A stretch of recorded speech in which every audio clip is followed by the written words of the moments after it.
നീ ഇപ്പൊ ഗൾഫിൽ പോയിട്ട് എത്ര കാലായി? 7 കൊല്ലം ആയല്ലോ. ആ.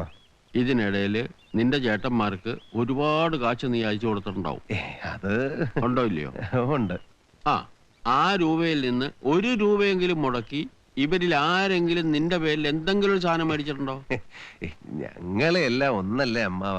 അല്ല, നിങ്ങൾ 3 പേരാ. കിട്ടിയതൊക്കെ അവന്മാര് സ്വന്തം തടി വീർപ്പിക്കാനല്ലേ ഉപയോഗിച്ചത്. മൂത്ത കള്ളന്റെ കൂടെ ചേർന്ന് നീ ഹോട്ടലിൽ തുടങ്ങാൻ പോയാൽ അവൻ നിന്നെ മുക്കും. എന്റെ വിശാലത്തിന്റെ കല്യാണത്തിന് 10 പവൻ സ്വർണത്തിന്റെ പണം അയച്ചു തന്നവനാ നീ. എന്റെ മോന് വിസ ഒപ്പിച്ചു കൊടുത്തവനാ നീ. ആ സ്നേഹവും നന്ദിയും എനിക്ക് നിന്നോടുണ്ട്. അതുകൊണ്ടാ പറയുന്നത്, നീ ഒരു പാവാ.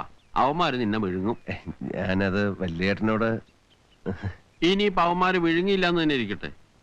ഈ ബിസിനസ് എന്ന് പറയുന്നതിന്റെ കുഴപ്പം എവിടെയെന്നറിയാമോ? ചിലപ്പോ ഭീമമായ നഷ്ടം സംഭവിക്കും.